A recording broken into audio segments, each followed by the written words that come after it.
Aloha, everybody, and thank you for coming to the finale. 5 days straight, we've been working in the hot sun. My forehead is actually peeling. I've never peeled in my life. we, uh, we, thanks to the multitude of nonprofit groups, every single day tackle a different section of the EV coastline, also known as Wawamalu. Um, this this effort was really rooted in the fact that we utilize this coastline to bring us immense levels of joy through our surfing and downwind foiling. And while we're walking and enjoying this coastline, we see trash. We see people disrespecting it. We see people off-roading on the beach, and it hurts. We realized that we had power to do something about it. And so about 6 months ago, a community-led group came out and put boulders, thanks to the groups, the Sierra Club primarily. They were really and Surfrider as well, spearheaded this effort with this community group, just individuals. Livable Hawaii Kai Hui, Monolua.net, Hui Nalu as well. They pushed the legislators, the city council members, the senators to get boulders placed, and we blocked the area from the off-roading vehicles to get onto the beach anymore. And then the native plants started growing back. And then people started moving the boulders and rambling again. Boulders got put back. And so we're like, we need a community-wide led effort to wake people up that this is their resource. This is our collective resource.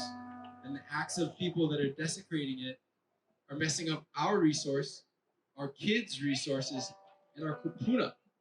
This is the sand dunes that they used to place Eevee, right? So Native Hawaiians used to use this whole area to place, to respect their Eevee, and people were off-roading on it. People were living within it. It was bad news. So that was really the impetus, was like, let's get more people involved. Let's get more people to understand the value of this area. And if we have more eyes on it, less bad will happen and more good will happen. The plants start to creep out. They start growing back. And that's what's happening. Because once you start loving something, once you start getting your hands into something and pulling the weeds and getting the kiawe and peeling your foreheads, you never look at a place the same. They say you never protect things until you love it. You only love what you protect, or you only protect what you love.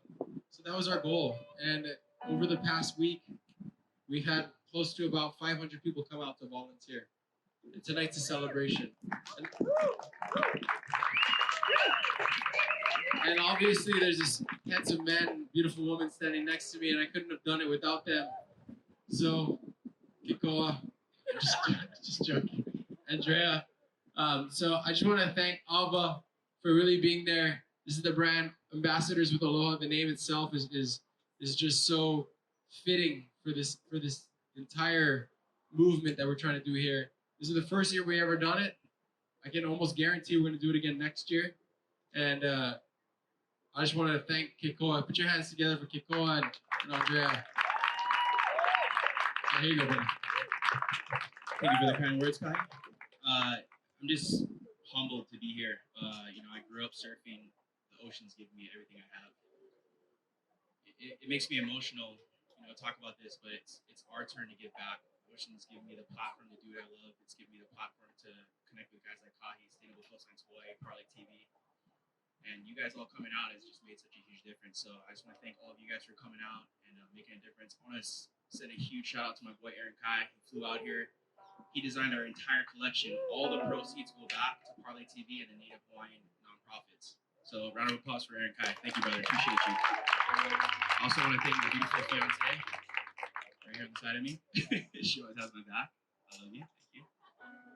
But yeah, I think it's a time where we need to instill this in the future generations, and we need to inspire them to make a difference and to take care of our coastlines. We're living in a time where I feel like it's needed most, and we can do things like this to inspire those generations to be community leaders and stand up. And it's not about just posting and saying I'm going to do this and do that. It's about actually going down there and doing work and pulling out the invasives and taking care of an ecosystem that's taking care of us. So again, thank you guys all for coming out. I really appreciate it. Kahi, thank you so much, brother, for the opportunity to be a community leader, and thank you for organizing all of this. Really appreciate it, brother. Thanks, Nicola. In a few minutes, we're gonna have more great live music. We've been blessed with Passion Orange Guava opening up the evening. If you guys aren't already following them, please check them out on Instagram and hire them. I think after tonight, they are headed off on a world tour, so you're gonna have to secure them. I think in 3 months they come back. I'm not sure. You can check with them.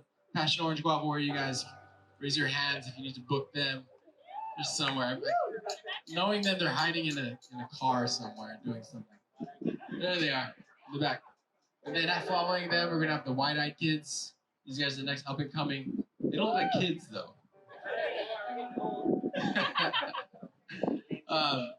But I wanted to just kind of update you on what we did this week.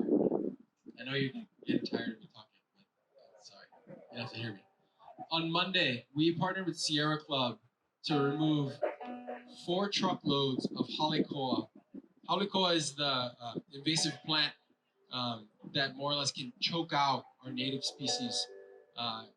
We removed it from the Naupaka near Irma's. We also put in barriers. So when you go to that area and you see the barriers, those barriers have been put in place to stop people from walking through, to stop bikers from going through, stop cars from potentially going through, so that the plants can come together and create larger islands of these plants. We as humans can navigate smaller trails. We don't need such large trails.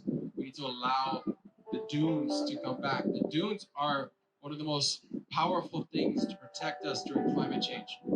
They keep the sand in place. So when you're out there, that was what was happening. When you see those berms, when you see those barriers, that's what we were accomplishing that day. On Tuesday, we had Hawaiian Marine Animal Response Team. They came out and we painted these receptacles that they put in the harbors to collect fishing line and fishing ropes and hooks, etc., so that our monk seals, the Iliohola Ikawawa, the turtles, our honu, from getting entangled. It's the number one killer of our native mammals and our turtles. It's entanglement. We also did a cleanup of the Irma's area, and we filled 2 trucks with debris. On Wednesday, we partnered with my favorite nonprofit in the world, a little bit biased, Sustainable Coastlines Hawaii. Maybe you've heard of them. We had a Pauhana cleanup at Sandy Beach. We ended up finding an old dump along the shoreline of Sandy Beach. This dump had almost 1,000 pounds of trash, bottles from the 70s. There was McDonald's packaging from the 70s. We looked it up. Styrofoam, still totally intact with the labels on it, just to show you how long the styrofoam and plastic lasts. On Thursday, we teamed up with the Ka'ivi Coalition. That's Manalua.net, Livable Hawaii Kaihui, and Hui Nalu Canoe Club to clean the section from Irma's to Sandy Beach, removing kiave, halekoa, and cleaning up. And then today, Surfrider Foundation, along with Vi, they came out. We cleaned up Halona Blowhole, where we removed, I think it was a little over 200 pounds of trash from what people considered one of the most beautiful spots on the entire island. Tourists non-stop the whole day, funneling in. Not one of them seeming to give a rat's okole. None of them grabbed the bag. Somebody gave us $3. So there's a huge education thing that needs to happen with our visitor industry to get them to understand, even if they don't think it's their trash. It's not our trash either, but we're out there. So we need to work on our education with our visitor industry. And then tonight, you all, this final educational push, the celebration. Thank you guys so much for coming out. It means so much to us. We couldn't have done it without those nonprofit groups. We also couldn't have done it without Duke's, the restaurant, Duke's Restaurant, the Tommy Holmes Foundation.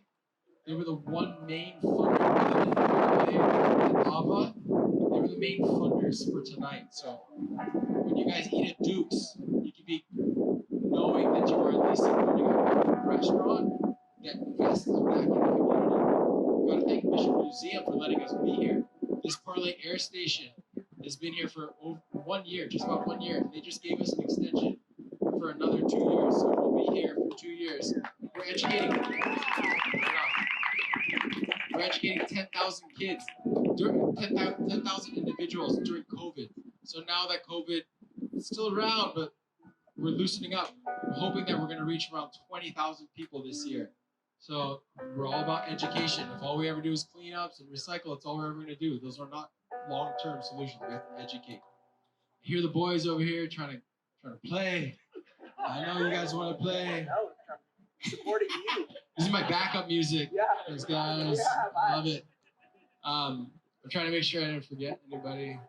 I know I am forgetting people. I think that let's thank the volunteers. Aaron again. I gotta thank my staff, the Parley staff that came out every single day or was manning the air station while we were out there working. They put in hard work, and I love them. So thank you to the Parley staff. Mango Man. I'm not sure if you saw Mango Man. He's gone viral. This dude went viral this week for handing out mangoes. But he didn't have any mangoes. Where's the mangoes? Gone already. So there were a couple people that showed up for 3 or more days. Big ups to you guys. Really appreciate your commitment. And what you guys can continue to do is really just keep spreading the word about what we're doing out here. And that's raising awareness about climate change. It's about realizing that plastic pollution and climate change are the same issue. Plastic's made out of oil, all right? So bring your families, bring your friends to the Parley Air Station. We do things here every second Friday evening, just like this, but with about 1,000 more people, all right? So tonight's nice and intimate. Next Friday is going to be a rager, and every second Friday is a rager. So come out. So with that, you have anything else you want to say? Okay. So with that, I want to introduce to you guys the Wide-Eyed Kids.